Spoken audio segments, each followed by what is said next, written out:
Hi guys, Townsley here. It's Friday and it's December 4th. I've got page 335 up and ready to go, so you should too. All right, lesson 316, find the percentage. Okay, it's page 335. 335. Okay, go ahead and get out your book, get out a pencil, and go ahead and work with me. If you have a calculator, I would get that out as well. Let's go ahead and go through this. It says, is each statement true or false? Okay, so we have to decide if it's true or false. Be prepared to explain your reasoning. Well, for number one, they want to know if 25% of 512 is equal to 1/4 times 500. Well, let's go ahead and figure this out. So if we know that 25% can be changed into a decimal, and the way that you do that is you put it into the hundredths position, or you get rid of this percentage and you say, well, percentage is percent per 100. So you want to make this into the hundredths position. Okay, so you want to make it into the hundredths position. And then we have 25 hundredths of means times 512. Okay, so go ahead and get your calculator out and go ahead and enter in your calculator 0.25 times 512 equals 128. Okay, so this is 128. And then over here, if you have 1/4 times 500, and if we need to multiply that out, 1/4 times 500, and every whole number's got to stand on some 1, okay? We want to multiply the numerators. 1 times 500 equals 500. 4 times 1 equals 4, okay? And then 500 fourths could be simplified as 500 divided by 4.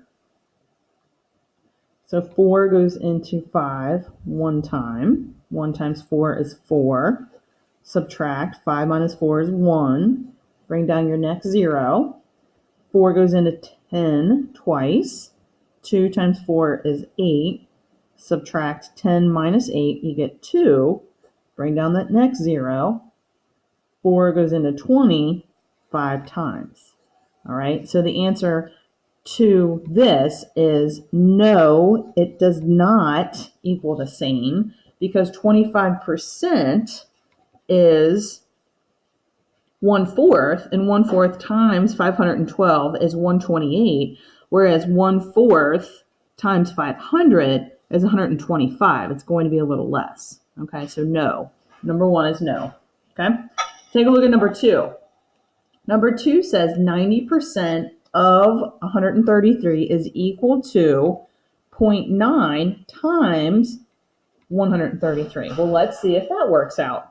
Okay, so if 90% needed to be converted into a decimal, it would be 0.90, because you get rid of this percentage, okay, because it's percent. You don't need it anymore. You can get rid of it. You can change it into a decimal, which is the hundredths position, which is 0.90. Of means times 133.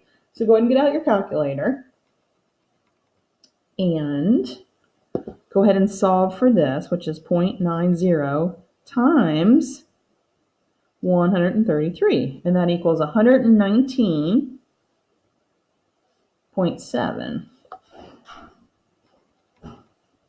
Okay, and then they want to know if that's equal to this. Well, if you don't want to use your calculator for this, you wouldn't have to. You could go ahead and solve 133 times 0.9. Okay, 9 times 3 is 27. 9 times 3 again is 27, 28, 29. 9 times 1 is 9, plus 2 more is 11. Okay, and then here you've got one decimal point, so go ahead and put one decimal point in the answer. And so it looks like 119.7 and 119.7 both match up. So yes, these two are equal. Okay, good job. Take a look at the next one. Take a look at 3. 3 says 30% of 44 is equal to 3% of 440. That's interesting. We'll have to find out. Okay, so 30% can be changed to 0.30, because we got rid of that percentage sign. Remember, we changed it to a decimal, which is per hundredths. So you change this and you make it into hundredths. And then 0.30 of means times 44.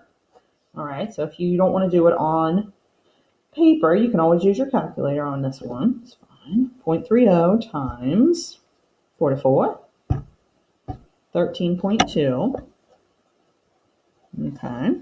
And then on this side, it says 3%.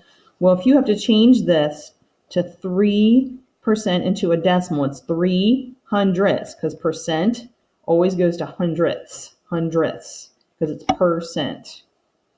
Okay, per 100%. So hundredths. So always think that. Okay, of means times 440. So let's see if that works. 0.03 times 440 equals 13.2. That does work. Those are, in fact, the same. Okay? What about 4? 4 says the percentage of 21 is